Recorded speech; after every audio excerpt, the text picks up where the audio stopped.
Good evening, everybody, and welcome to Carving Up Live right here on Facebook Live, YouTube, and on Twitter. As always, I'm Bryson Carver, and we've got ourselves a heck of a show today. So we're getting closer to the NBA playoffs. So we got the college basketball men's national championship tonight. By the way, big shout out to the South Carolina women's basketball team last night. I've never seen a team completely from start to finish. UConn made a little run the third quarter. I've never seen a team from start to finish dominate UConn women's team, at least under Gino Auriemma, like that. And y'all know how big of a fan I am of Paige Beckers, the star guard for UConn. I think her presence on the team and on the program has been unbelievable. But South Carolina, big shout out to them and to Dawn Staley. She's now got 2 national championships. So unbelievable program at South Carolina. It feels like, for those of you that follow women's college basketball, South Carolina actually lost to Kentucky in the it was the SEC championship game in the SEC tournament, and they lost on a last second shot. That must have been like a wake up call because South Carolina pretty much smoked everybody after that. So big shout out to the women over there. And but we're gonna have a champion tonight.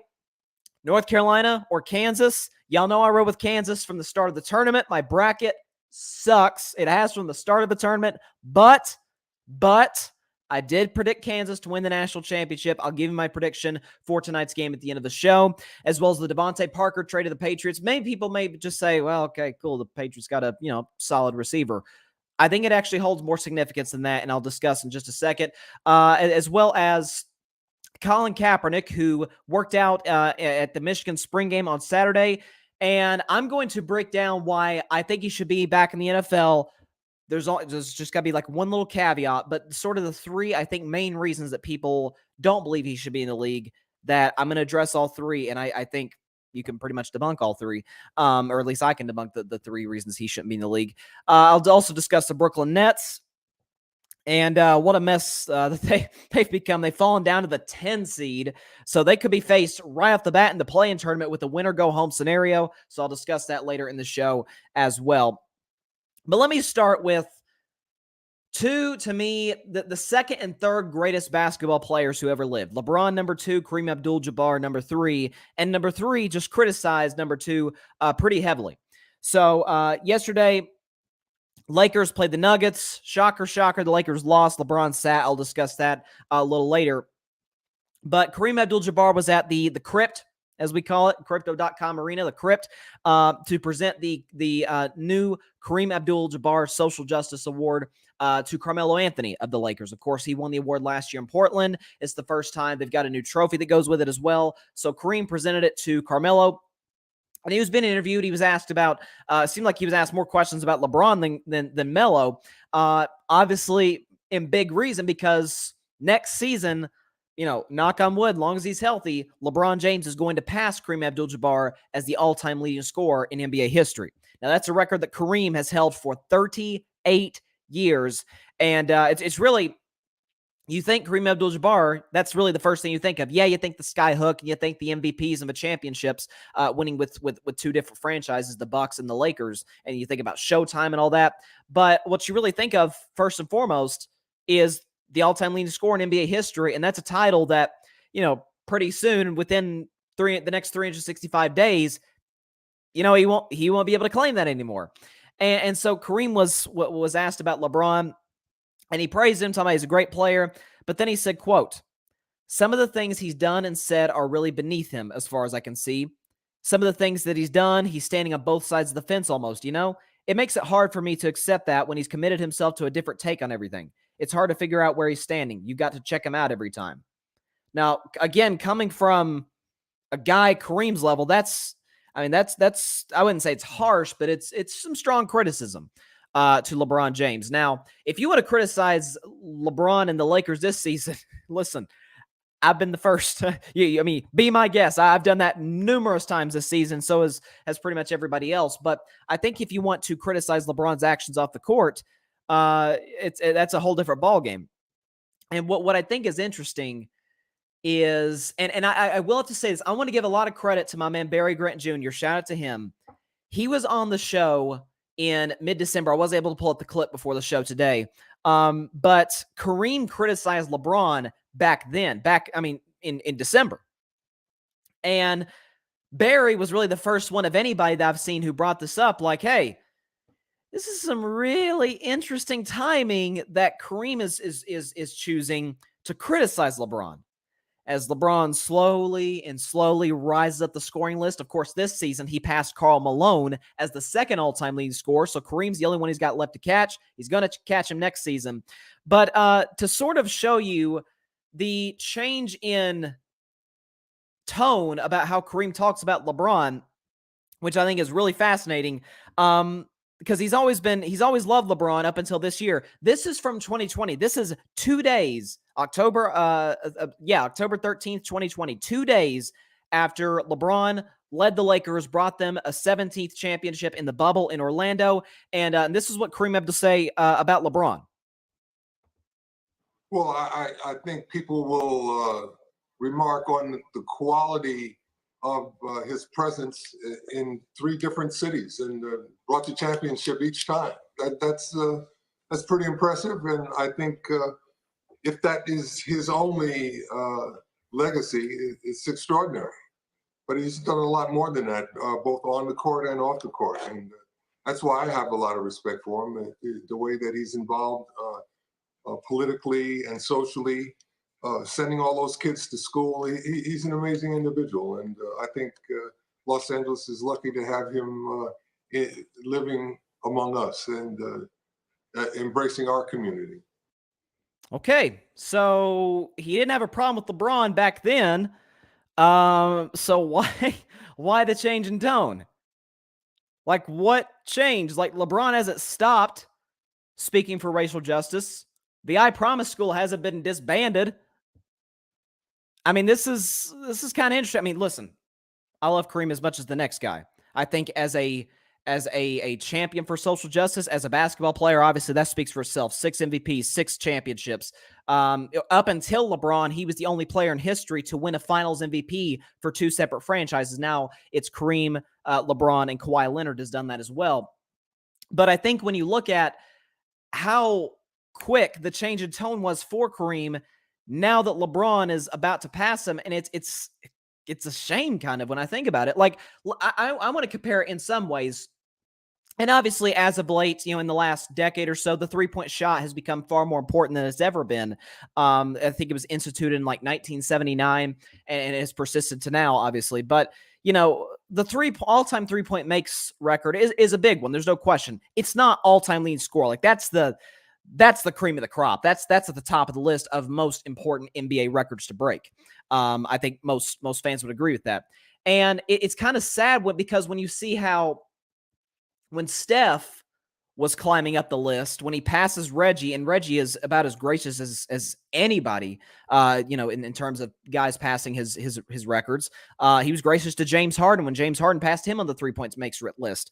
But when Steph was getting closer and closer and closer to Ray Allen, I mean, Ray Allen couldn't have been more gracious, right? He was speaking highly of Steph and was talking about how he changed the game and everything, and was as classy as classy could be at Madison Square Garden when Steph did in fact break the record, and they embraced. They shared a moment at half court. Like, it was a really cool moment, and even Ray stayed to watch the rest of the game. He and Reggie gave Steph his own special jersey to commemorate the occasion. And I'm not saying Kareem isn't going to do some of those things once the time comes, because I would think Kareem will be in the arena when LeBron is, within reach of this prestigious record. But it does come off as a little salty. I mean, I don't know how else we're supposed to interpret that. I mean, the guy is going to pass you, and as he's getting closer, the criticism has gotten more and more adamant. Now, some have pointed to the fact that Kareem criticized LeBron either late last year or early this year, December or January. I know remember Omicron variant comes in and the cases are going just all over the place. And LeBron actually got COVID, and he put this, the famous Spider-Man meme of, the points, the Spider-Man pointing at one another. And basically LeBron's explanation of it was, it's hard to tell at this point if you don't feel good. Right? Oh, shoot. Do I have COVID? Do I have the flu? Do I have just a little cold? Do I have anything? and to be honest, once I saw the meme myself when he first posted it, I was, as someone who's always taken this virus seriously, it pissed me off a little bit. But once LeBron did explain himself, it's like, oh, okay, I see what you're saying. I get it.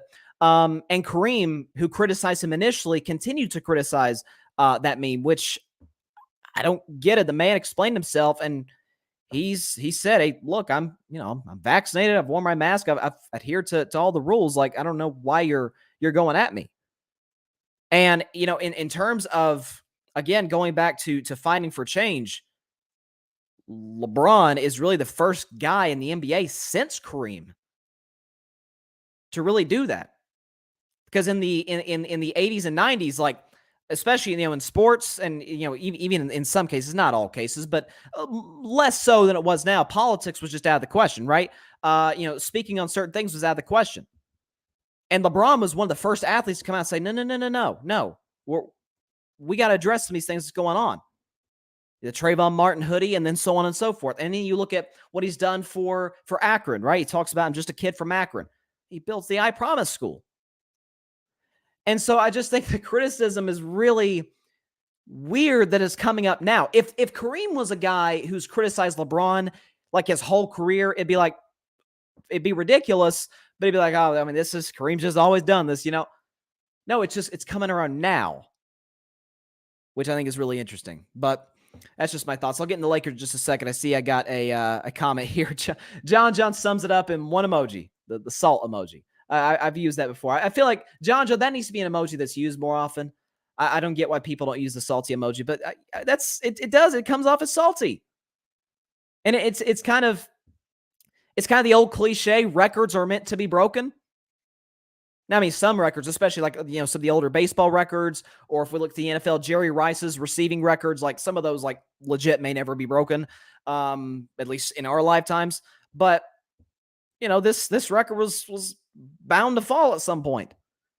And it's disappointing coming from a guy in Kareem who's been, I mean, just a model citizen, at least post-career in the NBA. He was in his career, a little, to use your emoji there, John, a little salty towards the media. He was a little, think Aaron Rodgers in a way, maybe not that bad, but he was kind of in that ballpark. He was a little aloof with the media back in his playing days, especially in Los Angeles. So, I mean, you have that aspect to it, but yeah, I don't know. I don't know how else I'm supposed to interpret that outside of, well, he's getting past my record. So I'm going to, take a few shots at him.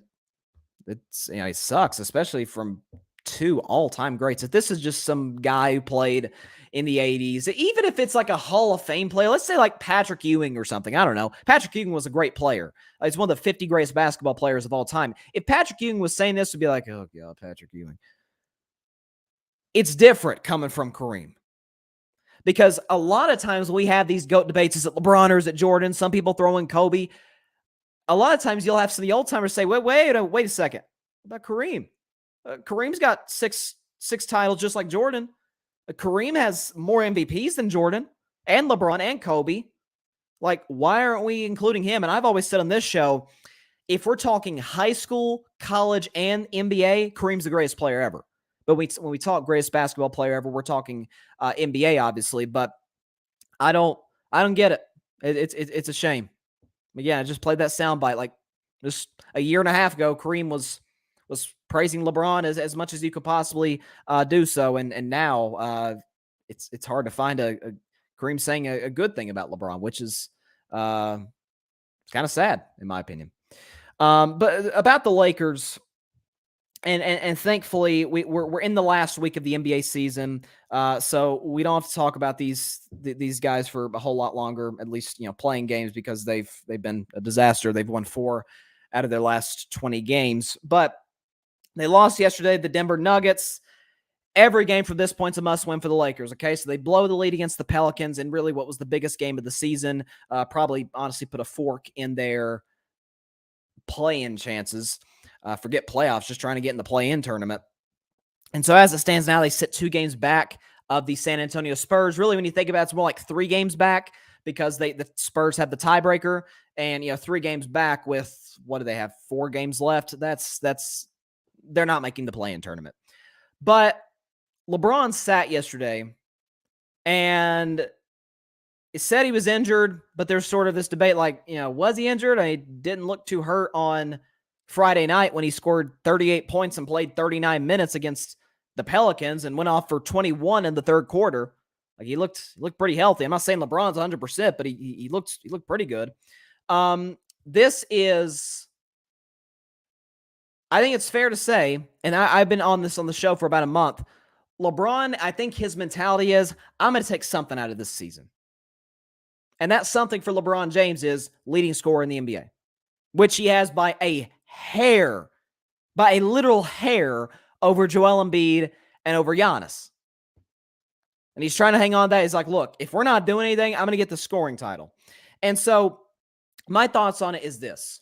Do I like him sitting? I don't like him sitting. Not this late in the season. If this is some game in January, back to back, I get it. Like it's a home game. The fans are gonna have other opportunities to see you in Los Angeles. I feel different about players sitting on the road than I do at home.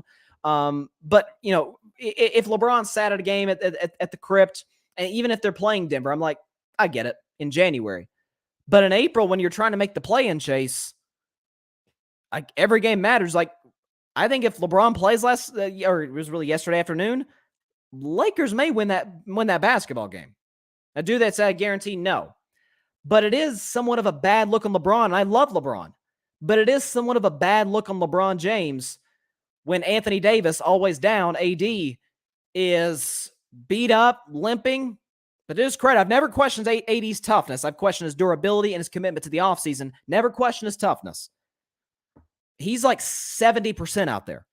He's playing hard. He realizes, like, I'd like to get in the play-in tournament. Just 18 months ago, LeBron and I, blew through the playoffs and won a championship. So it isn't a great look that when it's not a back-to-back, when you are at home, when this is a huge, huge game for the Lakers. Again, they got off to a pretty great start, and then Denver came storming back, and the Lakers just stopped playing defense as they tend to do in second halves. I mean, it's not a great look for LeBron. And so, am I criticizing him going after the scoring title? No. Because LeBron knew probably about 3 months ago, we're not winning a champ. We're not contending. We're not a contending basketball team. We're not even a good basketball team. Forget contending. But so I don't blame him for going after the scoring title, but you can still go after the scoring title and play yesterday. So I do question in some ways, was he injured? Or is he resting himself for the Lakers' next game tomorrow night against the Phoenix Suns? And, where he can, try and go for 40 or whatever, and the Lakers still lose by 15. Because, the Lakers are not a good basketball team. The Suns are, probably the best team in the league. I don't know. But I will say, Kareem talks about bad looks for LeBron. That was a bad look. Like the stuff Kareem's talking about, I don't know what the heck he's talking about. But in terms of bad looks for LeBron, him going at the scoring title is not a bad look. It doesn't diminish his legacy. This season doesn't diminish LeBron James's legacy. Same way, the wizard years for Jordan does not diminish his legacy. But it does come, sort of throw into consideration, what are the Lakers going to be next season? We know Westbrook's gone. We know a lot of the older players are going to be gone. Yeah, I've said the two guys for the Lakers, I feel like I have to keep, if I am Jeannie Buss and I am Rob Pelinka, obviously LeBron, because you lose LeBron. I keep quoting Shaquille O'Neal. You lose LeBron, that's it. The Lakers are going to be irrelevant for a decade. They don't draft well. Frankly, they're bad at signing free agents. LeBron, just a couple of years ago, just made it work. Like, that wasn't even a good shooting team back then, but LeBron made it work. And Anthony Davis was in good shape. LeBron James is the only untouchable, and I would really like to keep Malik Monk if I'm the Lakers, because Malik Monk, I said last offseason, was the only signing I liked. It's a shooter, young legs, good fit with LeBron James. AD's young, but he's always down. Westbrook, we know he's getting traded. That's been reported for about 2 months now. Melo, like him, but he's going to be 39 next year? 38 years old, 39, something like that. I mean, I know he played college basketball and came in the same draft as Bron, so he's older than LeBron. But you do need young legs. You need veterans, but you need young legs, to to being championship contention. But this Lakers offseason, I'm going to be fascinated to see what happens. Because in all likelihood, Frank Vogel gets fired. I heard that they could possibly replace him with Quinn Snyder. I like Quinn Snyder. I think he's especially a good defensive coach, but you're kind of getting Frank Vogel again. You want to debate whether Quinn Snyder or Frank Vogel's a better coach, then, knock yourself out. But how are you getting better is my question as a head coach. I've said Mark Jackson needs to be a head coach since he got fired by the Warriors in 2014. No idea how he's not in the NBA. There are not 30 coaches better than Mark Jackson. I think that would possibly work with the Lakers. But it's at this point, the rest of the regular season, who cares, about the Lakers? It's the offseason that I'm going to be looking at and really keeping a close eye to see what they do. Do they go back and try and get Buddy Hield? Question is, do they have the assets to do so? We know the Kings are a poorly run franchise. My Warriors just knocked them out of playoff contention, last night, and this is now the 16th straight year, which is an NBA record, that the Kings are going to miss the playoffs. So they're poorly run. That's why I thought they were going to trade for Ben Simmons. Do they trade Buddy Hield for, let's think. Yeah, I doubt they'd trade for Westbrook because they already have a ton of guards. Stanley Johnson, maybe Austin Reeves. Did they go with that? Maybe. Kent Bazemore. Kent Bazemore did play in Sacramento, so maybe that works. But it's the offseason I'm looking at for the Lakers. But I will say, not playing yesterday was not the greatest look in the world for one LeBron James, in my view. But let's transition. It's crazy.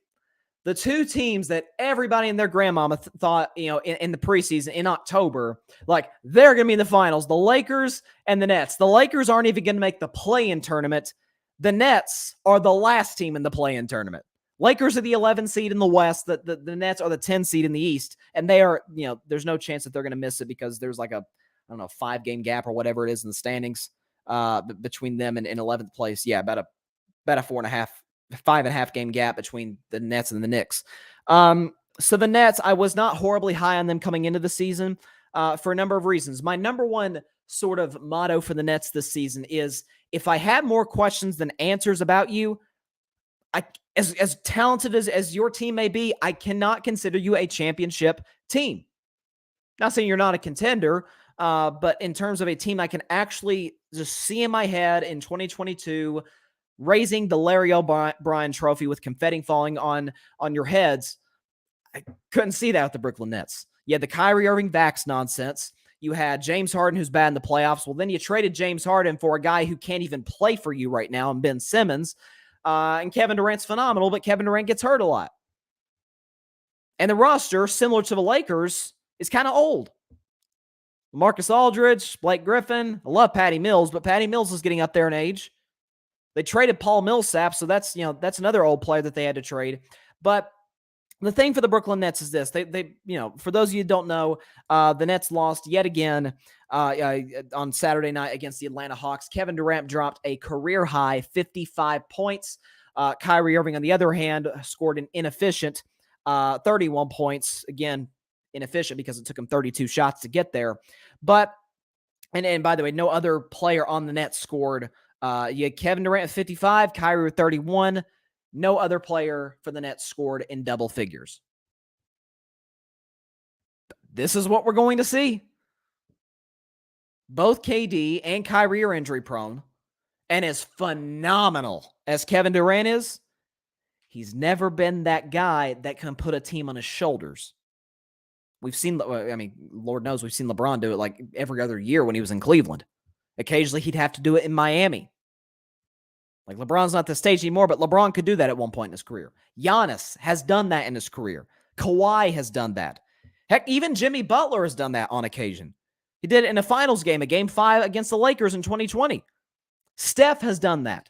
Kevin Durant's never been the guy who could put a team on his back and win you a couple games. I'm not saying he's got a stacked deck. There's sort of this false narrative, KD has to have a stacked deck to be successful. No, he doesn't. But in order to win a series, he's not going to drag you. That's never been who KD has ever been in his 15-year career. And at the end of the day, and I keep saying this on this show, Everywhere Kyrie Irving goes, he's almost a little Westbrookian, if you will, in a way. I mean, his first 3 years in Cleveland, they're garbage.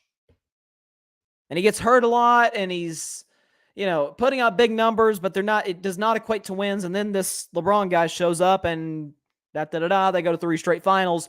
And after the third finals, in which LeBron averages a triple-double in that series against the Warriors, Kyrie says, I want out. I don't want to play with LeBron anymore. I want to be the man. So he goes and he's the man in Boston until he gets hurt his first season. And a bunch of kids Al Horford was like the elder statesman on that Celtics team in 2018. I mean, you got a young Terry Rozier, a young Jaylen Brown. Jason Tatum is like 20. I mean, he's like quite literally still kind of a kid. And they take LeBron to a Game 7 of the Eastern Conference Finals without Kyrie. Kyrie comes back, same exact Celtics team. They get bounced in a gentleman's sweep in the second round by the Milwaukee Bucks. And Kyrie plays awful. Probably the worst series he's ever played in. He goes to Brooklyn. He goes to the Brooklyn Nets in 2019-2020 along with Kevin Durant. And with Kyrie Irving, they were 4 games under 500, so they lost more games than they won. Without him, the Brooklyn Nets, again, KD was not even healthy. There was no KD, no Kyrie. The Nets without Kyrie Irving were 2 games above 500. And then this season, it's all coming before us once again. Nets with Kyrie, 10-15. Nets without Kyrie, 30-23. 5 games under 500 with him, 7 games over 500 without him. Since the vax mandate was lifted in New York, the Nets record when Kyrie plays is 2-4. This is why I always laughed at the notion that Kyrie was better than Steph. Like, it seemed like, a few years ago, or at least back in 2016 when Kyrie outplayed Steph in the finals, it's like, one series, Kyrie's better than Steph. And even earlier last season, there was like, is Kyrie Irving better than Steph Curry? I'm like, are you out of your mind? Steph leaves, the Warriors are not even a playoff team. Kyrie leaves, his team gets better. Like, explain that to me. Even with no superstar on the team, they get better. So that's one problem with the Nets. The other problem is they don't play defense. They don't. They're not a good defensive basketball team. They barely in the top 20. And, we know 16 teams make the playoffs. They're not in those 16 in terms of defensive efficiency. How's that going to fare against the likes of the Miami Heat or the Boston Celtics? So this Nets team is not built to win a championship. It's not. I don't even think they're well coached. Love Steve Nash as a player. Great dude, great ambassador for the game. Is he all that good of a coach? I mean, there's debates to be had about that. I think it's fair to say Kenny Atkinson did a little better job. My man James Scott, Across the Pond Sports Network. Go check out their stuff, by the way. He says, who is saying Kyrie is better than Steph? James, about early to mid last year, I think Mike James may have said it. Mike James, who's a teammate of Kyrie Irving's. And there was sort of this notion, I remember even seeing it on like some debate shows here in the U.S., like, is Kyrie better than Steph? Which, I will say this about Kyrie Irving. I've always said it about Kyrie. He's got the greatest handle I've ever seen. Better than Jamal Crawford, better than Steph Curry, better than Allen Iverson, better than anybody. You give me any handle in the world, and I'll take Kyrie Irving's over theirs. I saw a video where he was, you see those dribbling exercises where they, dribble the ball, really close to the court, to the ground.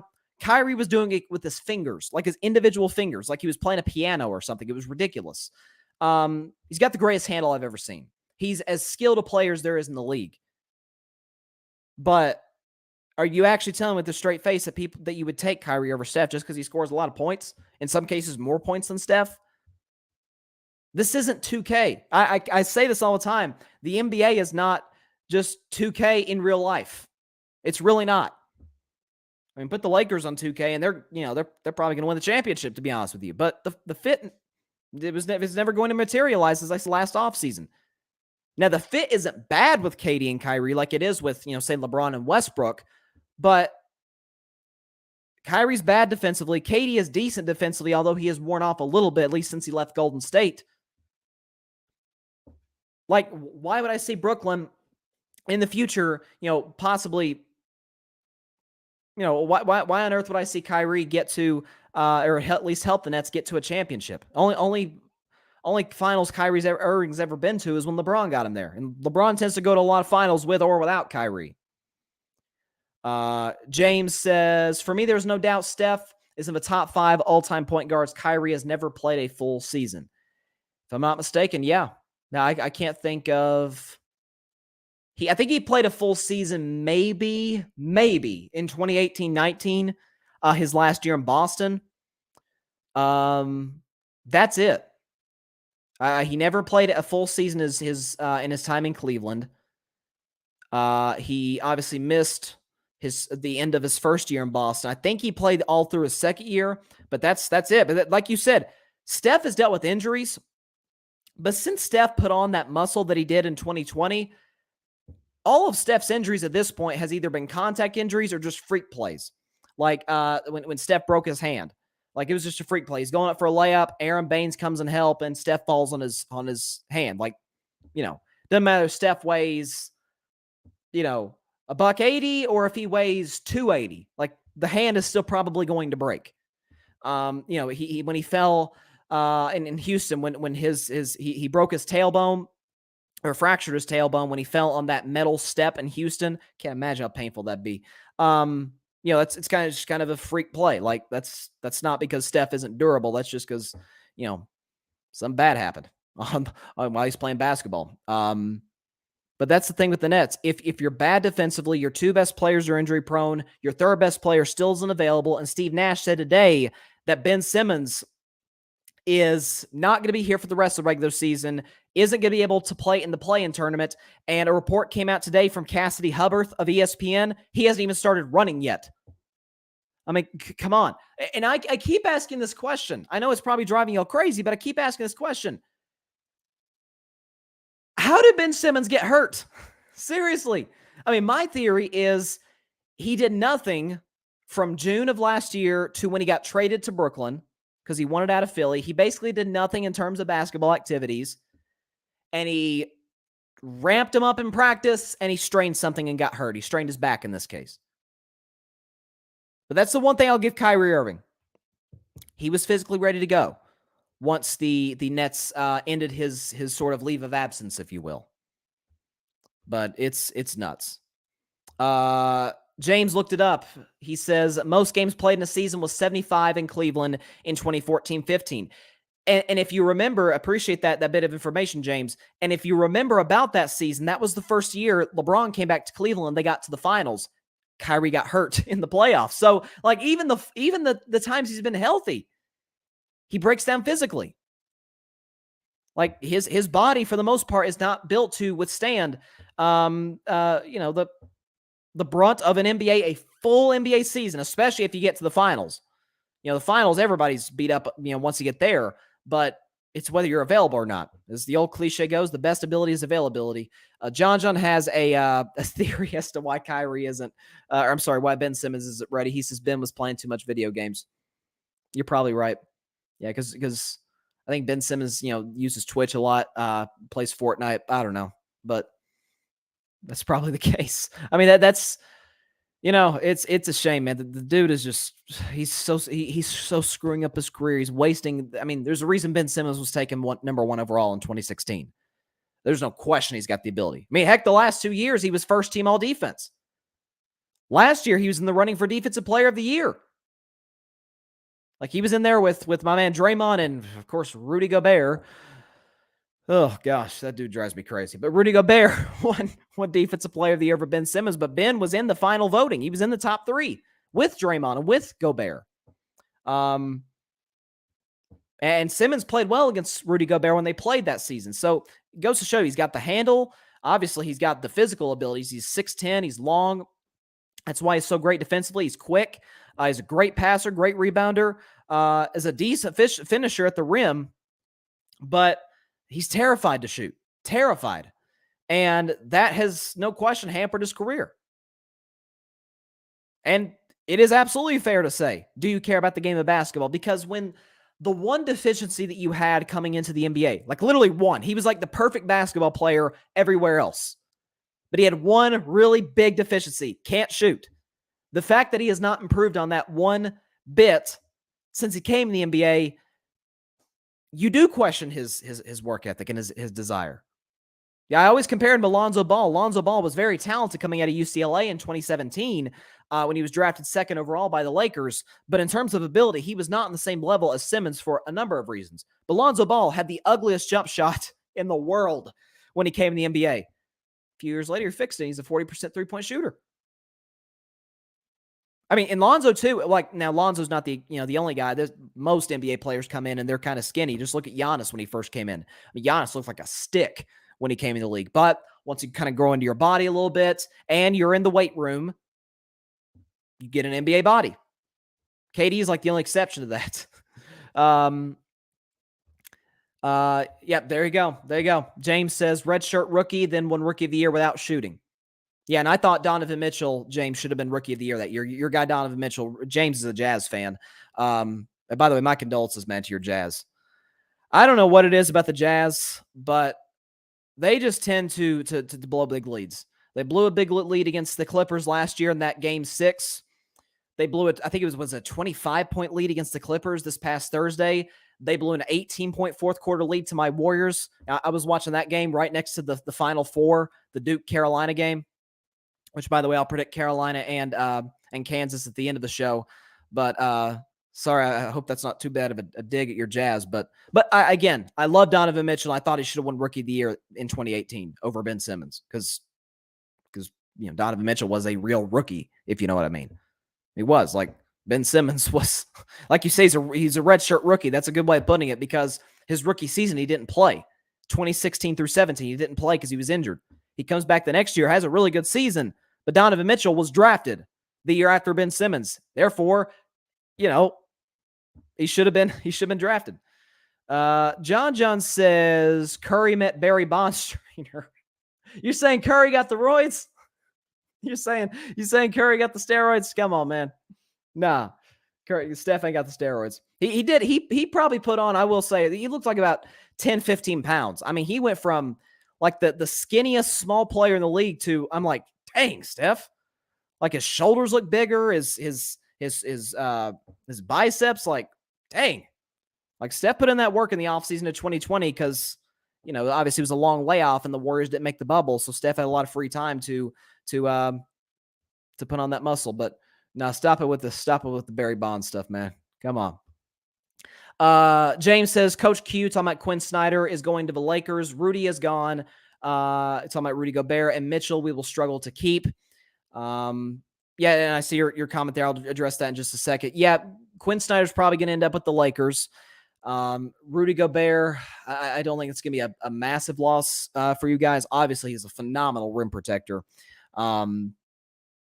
But there's plenty of those in the NBA. And Donovan Mitchell will struggle to keep. I mean, I think it's the fact that, like again, it is tough to draw free agents to a city like Utah. You either have to draft really well, which the Jazz have for the most part done, or you have to trade for some guys to bring them in. Like I argued, I remember last offseason talking about when Damian Lillard's name was being discussed in trade rumors, saying, how about Utah?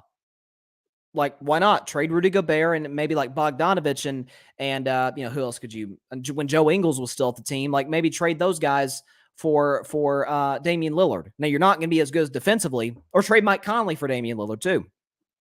But yeah, now he is locked into a long-term deal, but does Donovan request a trade? And I would assume he has a no trade clause in his contract as well. Speaking of Donovan Mitchell, James says, I was gutted Donovan didn't get Rookie of the Year. He deserved it. Ben got it on hype alone. And Ben had a really good season that year, but I was mad that Donovan didn't get it because A, obviously had a great year, and B, he was a legit rookie. Ben wasn't a rookie. That was technically his second year. It's kind of like when Blake Griffin won it in 2011. Like, Blake, your rookie year was last year. I don't know. Grady Edwards in the comments. What's up, Grady? He says, out of curiosity, what's your opinions on taxpayers paying for stadium renovations and new stadiums for billionaires in sports? Me personally, I don't like it. I mean, the fact that, Stan Kroenke, one thing I respect about Stan is, to my knowledge, he paid for SoFi Stadium. Now, Stan Kroenke is the richest owner in the league. So, I mean, that helps. And SoFi is the most expensive stadium in the league. It might be the most expensive sporting venue. Like it looks that way too. It's stunning. But yeah, I'm not a fan of taxpayers when these guys do have, as you said, billions and billions of dollars.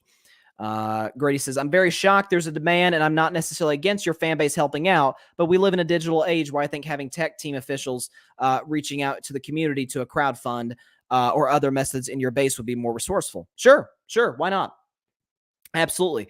And that's what it comes down to. And I think, obviously, if you got a fan base that does care genuinely about a new stadium, like I think about Washington, for example, and Lord, have you seen the new stuff with Dan Snyder, man? That dude's a crook. But say Washington, for example, like the stadium isn't all that great in Washington. Like I think the loyal fans there would say, yeah, sure, we're not against paying for a new stadium. I mean, there's plenty of other bad things that your taxpayer dollars could be going to, as opposed to paying for a stadium. But I think if the owners have the money to do it, like, why not? Grady says, fans of sports are already paying for the product on television. If your fans are satisfied, why wouldn't they help? Way more effective than taxpayers paying for stadiums, in my opinion. Yeah, I mean, you are, and obviously, look, billionaires are going to be billionaires. They're going to try and put more money in their pocket, obviously. But yeah, I mean, but I think you bring up good points. James says, in the UK, teams pay for their own stadiums. They will get tax breaks, but that's it. There you go. That's it right there. And, again, as far as I know, I could be wrong about this. I may Google this while I'm talking. I think did Jerry Jones pay the vast majority of Jerry World of AT&T Stadium? Let me see. I'm going to Google it right now. Did Jerry Jones pay for AT&T Stadium? Let's see. This is right here by Dallas Morning News. Though the stadium is owned by the city of Arlington, which sought voter approval of $325 million in bonds to build it, Jones pays the $2 million a year to rent it, plus 5% a year from his AT&T naming rights deal up to $500,000. So it looks like the fans did have to put some money into it. But yeah. Which, I mean, again, listen, anybody out there knows there are worse things that your taxpayer dollars could go to. But at the same time, if the owners got the money to do it, then what are we waiting for? It's not, I don't think the fans are going to appreciate that too much. And you can completely understand why. So shifting from the NBA, shifting to stadiums, and I appreciate you bringing out Grady and for chiming in, James. And I appreciate everybody coming on the comments on this Monday evening. Let's transition. I don't think I've talked about this guy since 2019. Like literally when Carving It Up first started, like the first month of the show. I haven't talked about Colin Kaepernick in a minute. But he was in the news in the world of sports because he tried out in a way. He was at the halftime of the Michigan spring game. He was trying out. NFL scouts were there. Jim Harbaugh was his head coach in San Francisco. From 2011 to 14. So Jim Harbaugh's like, okay, I'm going to do him a solid, going to give him, an opportunity to throw in front of NFL scouts. And, he looked pretty good. I mean, here's the thing. And it's kind of the same with NFL pro days, right? Like they are throwing against air. Like there's no defense, there's no offensive line. You're not having to read defenses or anything like that. Read protection. So it's really pitch and catch. Can you throw accurately? Do you have a good arm? Which, to Colin's credit, I think he passed those. There, at least he checked off those boxes. Sort of the debate as to whether Colin Kaepernick should be in the league has really come about since 2017, which is the first season that he wasn't in the NFL, and he hasn't been in, of course, since. To me, there are like three narratives that some people use to justify him not being in the NFL. Like anthem stuff aside, controversy stuff aside, I'll address some of that a little bit after I make these 3 points. But just on the face of it, there are 3 reasons that a lot of people think that, I wouldn't say a lot of people, but a group of people think he shouldn't be in the NFL. Number 1, can he play? Like in Colin Kaepernick, hey, he hasn't been in the NFL since 2016. Like, is he good enough to be in the NFL? That's even people that are like pro Kaepernick are like, dang, he hasn't been in the league in 6 years. Can he still play?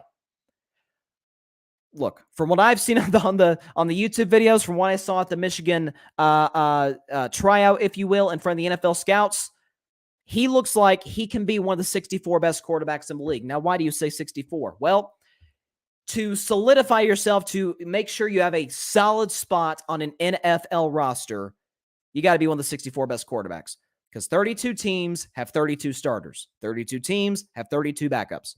So there you go. And most teams carry 3 quarterbacks, so we can really go up to 96. There's some. Pittsburgh a couple of years ago carried 4 quarterbacks. They carried Ben, my man Josh Dobbs out of Tennessee, Mason Rudolph, and Dwayne Haskins. Some teams carry 4. Most teams carry 3.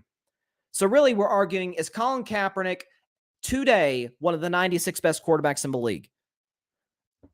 I mean, I would even say he's probably in that 64 group. I mean, let's be real. Based off of when we last saw Colin play, based off of the standards some backup quarterbacks have set coming in the NFL, I would think he at least deserves a shot, at least an interview, a look from a team. And by the way, I do have a team that I think would be a perfect fit, and it's not Seattle. There's a team I think that would be a perfect fit for Colin Kaepernick that I don't think anybody has talked about, but I'll save that for a little later. So can he play? Well, last time we did see him play, the completion percentage, which has always been his bugaboo, he's never been horribly accurate. Like, that's been Colin's biggest issue. It's kind of his Cam Newton's biggest issue, is accuracy. Okay. But the one thing I will give Colin is this. In terms of touchdown to interception ratio, 2016 is last year in the league. He was 4th best in the league. And the 3 quarterbacks ahead of him, Matt Ryan, who won the MVP that year, Aaron Rodgers, who finished 2nd for MVP that year, and Dak Prescott, who won Offensive Rookie of the Year and got an MVP vote. Now, obviously, I'm not saying Colin Kaepernick should have been an MVP candidate that year. That'd be ridiculous. But let's be real. That San Francisco team was garbage. Garbage is what I meant to say. Terrible. Even the next year, when Kyle Shanahan, y'all know I love Kyle Shanahan. Kaepernick's gone. Kyle Shanahan comes in as the new head coach. They still sucked. Right? The roster was bad. Offensive line was bad. Quarterback play was bad. Receivers had no running game. Defense was coming along, but it still wasn't great. Like, that Niners team was bad.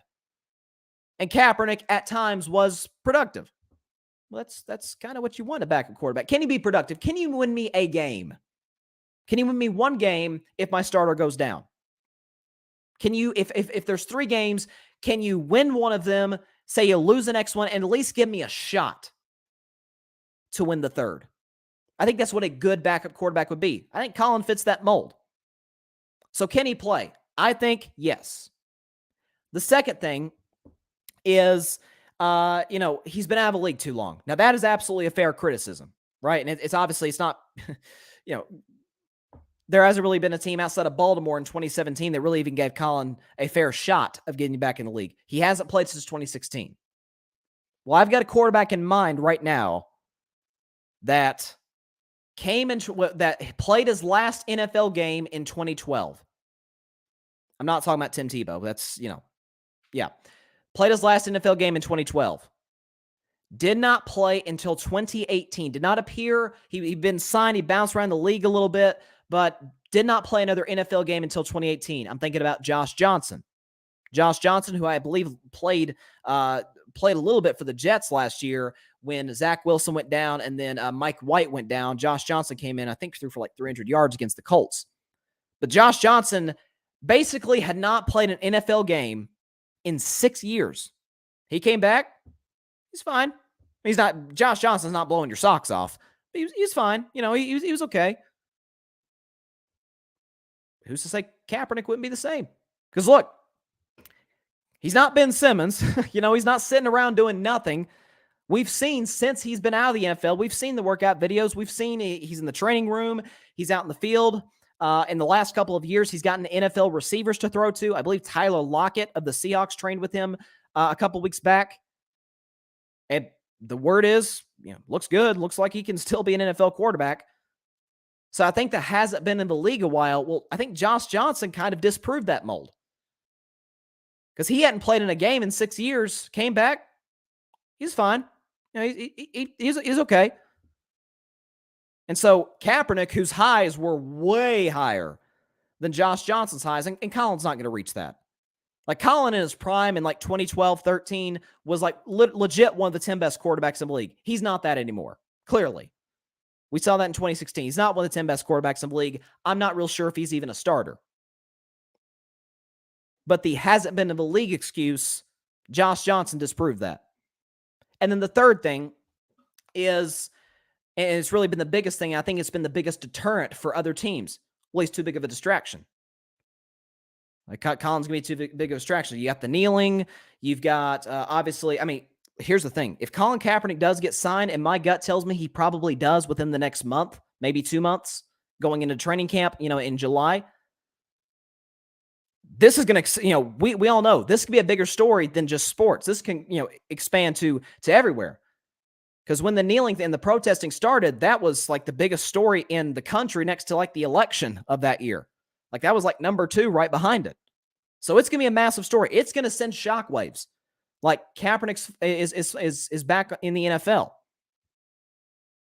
And so you have that aspect to it. Well, Tim Tebow, let's just forget the Jacksonville thing. Let's just forget that nonsense because that's Jacksonville. That's a crappy run organization by a awful NFL coach, great college coach, but awful NFL coach in Urban Meyer who just wanted to do his Florida quarterback a solid. Like that, let's not even use that excuse for Tim Tebow. How about this? Because if we're talking about your backup quarterback's a distraction, the New England Patriots. The New England Patriots, the standard, the gold standard of the NFL for 2 decades. They signed Tim Tebow hoping that maybe he could be Tom Brady's backup. Now, that signing didn't make any sense. Tim Tebow, we're not talking about greatness. We're just talking about stylistically compared to Tom Brady as a fit. There's nothing they share similarly. Brady's accurate. Tebow isn't. Tebow can run around. Brady can't. Right? Brady can Tebow can take more hits than Tom, but they're even built differently. A lot of times you want your backup quarterback to be sort of a poor man's version of your starter. Think about Tyler Huntley in Baltimore. Like he's a quarterback that can run around. I would say he's probably a little more accurate than Lamar Jackson in some cases. Like you want Brian Hoyer was Tom Brady's backup for years. Like Brian Hoyer is much more similar to Tom Brady than Tim Tebow was.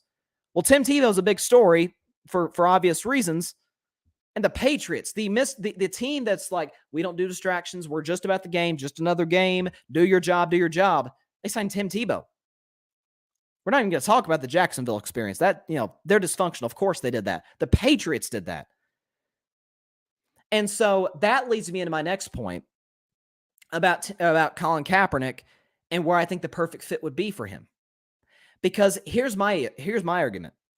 If Colin comes into a team, let's say he goes to Chicago. Let's say the Bears sign him. Well, I mean, you guys know I like Justin Fields.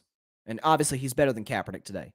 But if Justin Fields has a couple of off games, you're going to hear Colin Kaepernick, he's going to get more press, I think, in Chicago than where I think he would fit best. The Buffalo Bills.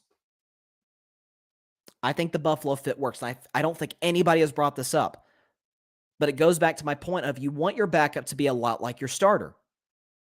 Well, Colin Kaepernick is a poor man's version of of Josh Allen. Big, strong quarterback who can move around, who's got a big arm. You add to it that Josh Allen, nobody is going to question, is Cap going to take Josh Allen's job? No, that's not even going to be. Is it going to be a big deal if the Bills were to sign him? Of course. It's going to be a big deal if anybody signs him. But if he goes to Buffalo, nobody's going to be like, we want Kaepernick. We want to be our starter. Well, no, because Josh Allen's one of the 5 best quarterbacks on earth. So that's my argument. Now, the caveat is, does Colin truly want to play in the NFL? And that is a fair question. Do I think he should be in the league? Duh, absolutely. I don't think there are 64 quarterbacks better than this guy. But you did have the Colin in black and white, where he did compare the combine to slavery. You had that. It's not great. Obviously he sued the NFL, I think in 2017. So you have had these certain things where he has attacked the league. Some of it may be justifiable. Some of it not in the slightest bit justifiable. But ultimately, does Colin truly want to be back in the league? I mean, you had the tryout thing in 2019 that didn't go so well with him rescheduling at the last minute. That's the thing. Does he want to play? If he does, he should absolutely be in the league. Given the three things that a lot of people argue should keep him out of the league, that other quarterbacks have disproved, it's all a matter of does he want to be in the league. If he does, I think the Bills will be a great fit. Because you're not going to hear at any point in the season, Josh Allen's struggling. He's had like a couple, off games. Maybe we should bench him for Colin. And that would be a big spectacle, obviously, because of the attention that comes with Kaepernick. Well, nobody's gonna say Kaepernick should come in for Josh Allen. They would maybe in Chicago. They definitely would in Seattle if Drew Lock struggles. Maybe they would in Baltimore. Baltimore, obviously, Greg Roman's the offensive coordinator for the Ravens. And, he was Kaepernick's offensive coordinator in San Francisco during his best years in the league. But I think Lamar's a different story because I love Lamar, but he's not on Josh Allen's level. So I think if Lamar had a couple off games, people would be like, well, you got this guy in the back, and that'd be a whole big spectacle.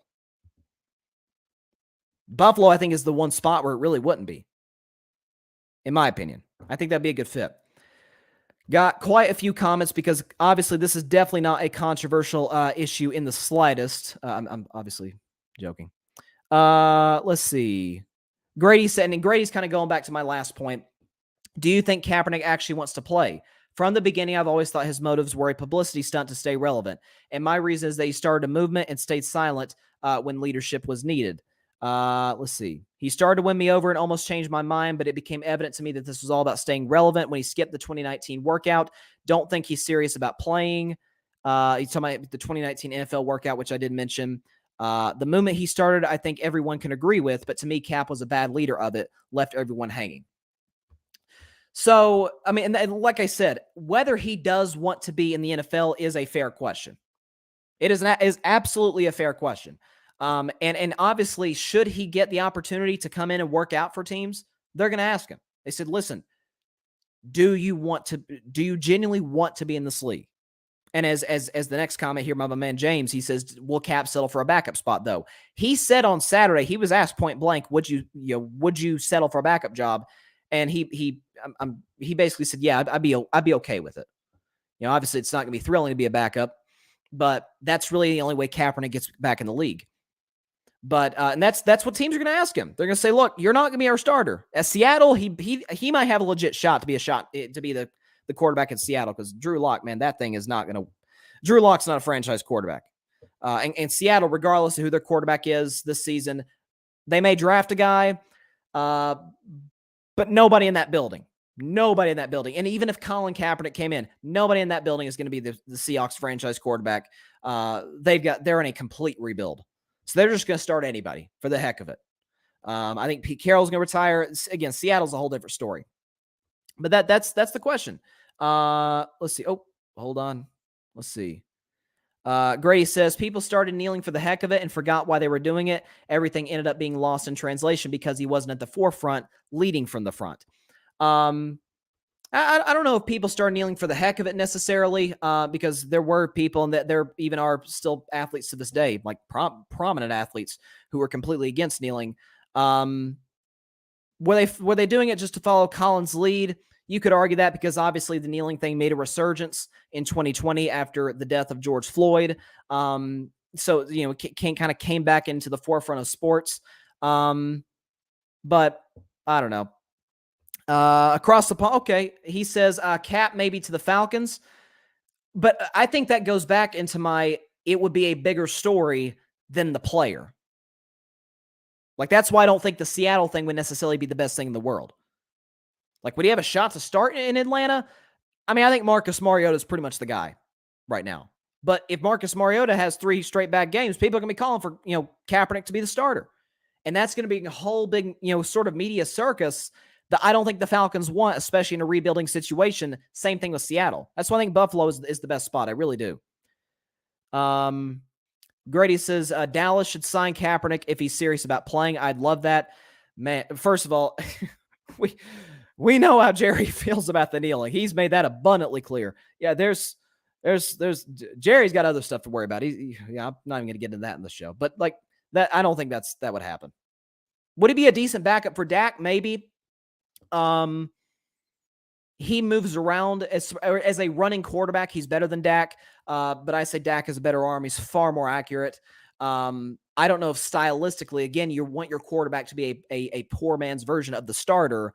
I think Cap is more of a poor man's Josh Allen than he is a Dak Prescott. I think there's more similarities there. Let's see. Across the pond, he says, James says, Drew Lock doesn't want to play football when Bridgewater was signed. And Lock was like, woohoo, salary for sitting on the pine. Yeah, Drew Lock we're talking about poor man's quarterbacks. Drew Lock's like a poor man's Baker Mayfield. Immature, not a great arm, not a great athlete. At least Baker will occasionally put together a pretty good performance. Drew Lock can't even do that. Again, Colin would absolutely have a shot to start in Seattle. There's no question about it. Because I'm not high on Drew Lock at all, and Geno Smith is, he's just kind of there. Like he's a backup. But I think Buffalo would be a good spot without a question. It'd be a big story in training camp. I mean, it just would. Like wherever Colin goes, it's going to be a big story in training camp. He's going to be answering a lot of questions. Josh Allen's going to be answering questions about Colin Kaepernick, right? But I think once the season comes around, Buffalo, who is absolutely a Super Bowl contender once again, that's just kind of going to fade off. Unless Josh Allen gets hurt and Kaepernick comes in and starts, then it's going to kind of come back up. But I think Buffalo's the best spot. I really do. I really genuinely do. Of all the things that could happen, I think Buffalo would be the best spot. But yeah, I appreciate the comments because look, there's questions to ask on all fronts. Is he good enough to play? I mean, I would certainly think so. I mean, surely he couldn't have dropped off that bad. Josh Johnson didn't. And we assume Josh Johnson was working on his game. Now, he was with NFL teams in between that time of playing. But as far as actually getting in the game, he had never done that up until 2018 since 2012, which is a 6-year gap, which is the exact amount of time Colin has been in. A couple topics to close out the show. Again, appreciate everybody stopping by. So DeVante Parker was traded by the Miami Dolphins to the New England Patriots. And it feels like it's kind of all right, cool, decent receiver traded to a last year's playoff team. He's not a number one, although he's probably a number one in New England when I think about it. He's not number one on most teams, though. He's certainly not in Miami, which is pretty much why they traded him. But excuse me, I think this is more significant than people are giving it credit for. Because the one thing I will give Bill Belichick is this, in this trade at least, is he's saying Bill Belichick, not only is he, not a dumb guy, he might be the smartest man in the NFL. Like Bill Belichick is a smart human being. And he's looking around the league, even though we got the system. Well, Tom Brady leaves. How about that system? How's that working? 7-9, and then they go 10-6, get bounced immediately in the playoffs. Like, the system can only take you so far when, your quarterback is and your wide receiving core is probably the worst in the league. Or at least it might be better than Green Bay's today, seriously. But I think the DeVante Parker moves matters because we're talking about a guy who is a deep threat, who's very much sort of a speed guy. Does he fit with Mac Jones? We'll see. Mac Jones has a decent arm. It's not going to blow you away. I always say his deep ball, I always talk about it kind of dies in the air. Like, it's not like a laser, like a Matt Stafford, for example. Like Matt Stafford can throw that sucker on a rope. Mac Jones can't really do that. So does the fit with DeVante Parker work? I'm not sure, but we'll see. Let's give it a shot at the very least. But I think Belichick is saying this is today's NFL. It's a quarterbacks and receivers league. I always say it's a quarterbacks league, but increasingly it's becoming a quarterbacks and receivers league. You see all the deals that that Tyreek Hill gets in Miami and that Devontae Adams gets in Vegas. Because it's a quarterbacks league, the receiver has never been more important ever in the NFL. And I think Belichick is recognizing that and saying DeVante Parker's not a number one. But is he better than the guys we have? Yeah. I mean, Kendrick Bourne's their best receiver, and that's I'm not even sure Kendrick Bourne's a 3. He's probably a 4 on a good team. But I think it is significant, without a question. Excuse me. Grady, sorry, I lost my voice a little bit. Grady says, what about Miami for Cap? Dallas is more of a funny scenario. That would be unbelievable if he went to Dallas. That would just be a circus. Everything in Dallas is a circus. Everything. So can you imagine if they signed Kaepernick? That would be, oh my gosh. But again, Jerry would never. We know Jerry. He'd never do it. John just says good pickup, talking about DeVante Parker, and it is, and I think it fits what today's NFL is becoming. My man James, he said, I need to go. It's midnight here. Great show as always. Well, I appreciate you, James. I appreciate y'all's network and the support that y'all give me, and likewise. But yeah, appreciate you staying up late to watch the show. But I think it makes sense. I really think it makes sense without a question. Last topic of the day. Here we go. Tonight, the 2022 Men's College Basketball National Championship. March Madness comes to a close. It's obviously not March Madness anymore. We're in April, obviously. But this going to be a fun one. We got two college basketball powerhouses, two college basketball blue bloods. We got the North Carolina Tar Heels taking on the Kansas Jayhawks. So Carolina is an 8 seed. Kansas is the only 1 seed left remaining. And if I'm not mistaken, the only 1 seed that got to the Elite 8. So the other one's disappointed. And as a matter of fact, North Carolina, when you look at their road to get here, when you look at the North Carolina Tar Heels road to get here, it was kind of a rocky regular season. But they beat Duke in Coach K's last game at Cameron Indoor, a win that I think the committee thought got them in. They were sort of like a fringe bubble team in terms of getting in the tournament. That win got them in the tournament. Excuse me. And they haven't looked back because when you look at their record since then in the NCAA tournament, they dominate Marquette. They were dominating the defending champion Baylor Bears.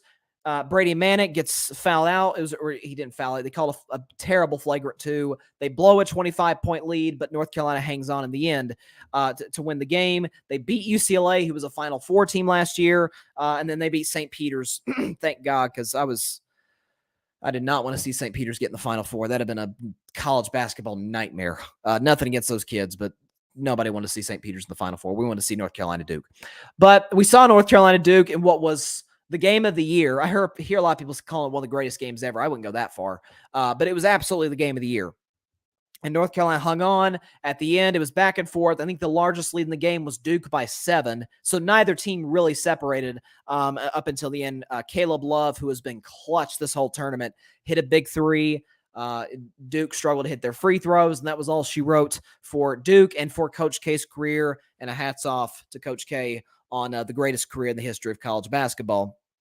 But North Carolina's here. They're taking on Kansas, a team that I said going into the tournament I believe was the best overall team in the tournament. Better than Arizona, better than Villanova, better than Baylor, better than everybody. I felt like Kansas was the best top to bottom overall team in the tournament. Maybe not on paper, maybe not in terms of their roster, but in how they play the game, ball movement, dominant post presence, great three-point shooting, and in transition, especially offensively, they're almost impossible to stop. So North Carolina needs to get their track shoes ready. They need to get their track shoes ready because it's going to be kind of an up and down type of game. Right now, Vegas in this game is favoring Kansas by 4, which it's funny. They favor Kansas by 4 over Villanova, and they favored Duke by 4 over North Carolina. And so they've got Kansas by 4. This feels a lot like a game that North Carolina feels like a lot of the games that they've won, they just kind of hung around, and then they'd make that last run at the end with Love, Manick. I had this being a nip and tuck, go either way game initially. But the injury of Baycott, the ankle injury, he turns it late in the second half of that game against Duke. He does come back in and he finishes the game. Tough kid. But that's going to be a lot to ask for against the bigs of Kansas. I'm sure Kansas is going to try and get a lot of pick and roll, get some switching, and try and get him foul trouble early. But I think that's really the difference in the game.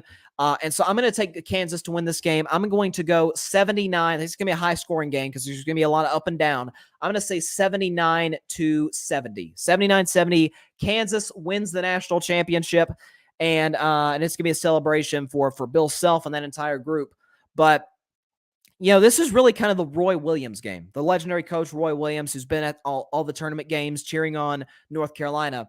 Roy Williams, the two coaches in this game succeeded him at their college. Bill Self succeeded Roy Williams at Kansas in 2003. And you look on from there. North Carolina's coach, obviously, his name's, I can't believe I'm losing it. I'm losing his name. I can't believe this. North Carolina's head coach. Somebody help me in the comments, or I'm going to have to Google it. This is embarrassing. Gosh, I lost it in my head. What's his name? Trying to find it.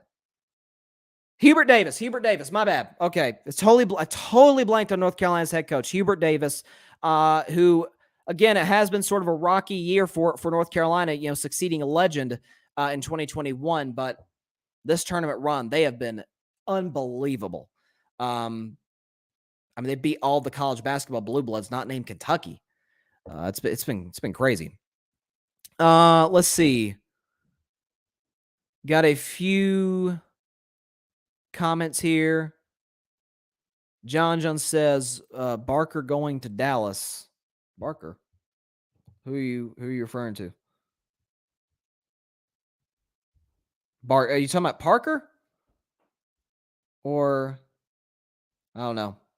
I do know, if you're talking about DeVante Parker, I do know that Dallas was in the running to try and get DeVante Parker to add to their receiving unit.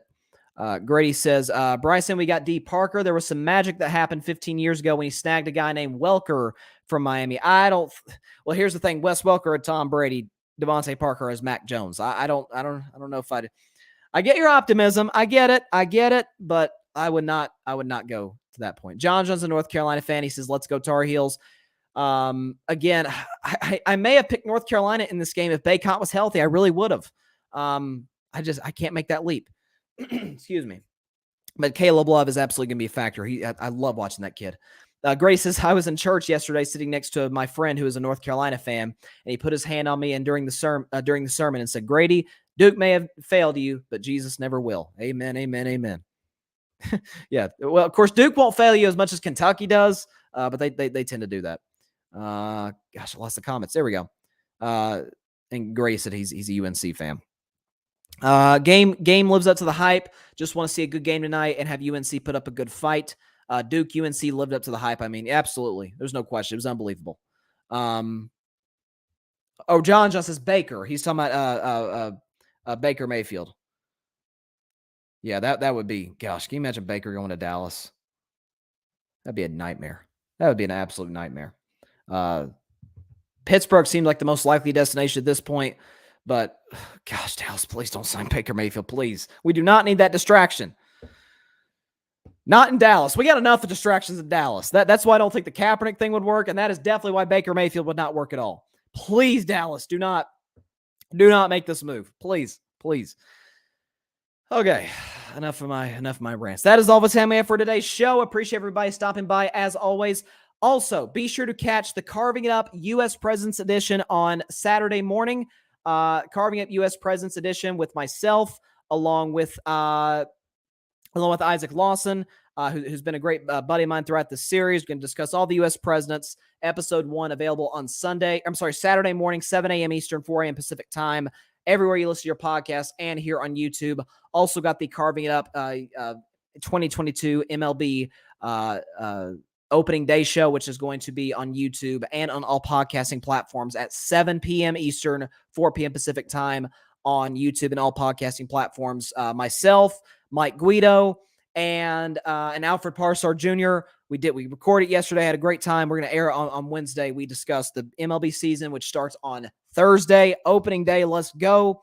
And we made our predictions for division winners, standings, award winners, playoff results, all that. So it's a fun show that, so I hope you guys check it out. Yes, Grady, I did see that Frank Gore finally retired. I thought he was never going to retire. I thought honestly that he'd retire after Tom Brady, to be completely honest with you. But man, what great career. One of the all-time leading rushers ever. Good dude. I think he's pursuing like a boxing career or something. And I know his son, I think his son went to Miami, where obviously Frank Gore had a legendary career with the Hurricanes. But Hope everybody has a great week. See you on Thursday at 6 p.m. Eastern, 3 p.m. Pacific time, Facebook Live, YouTube, and Twitter. And be sure to catch the Carving It Up podcast, Spotify, iHeartRadio, Google Podcasts, Anchor, and on social media. Instagram at Carving It Up Podcast. Twitter at Carving Up Pod. Facebook, just search Bryson Carver, and the Carving Up logo should pull up right there. So have a great week, everybody. Enjoy the national championship tonight. God bless you all. Peace out. Let's go, Kansas. Thanks so much for watching the show on YouTube. Be sure to click that big red subscribe button and go check out the other clips and full shows of Carving It Up Live. Have a blessed day.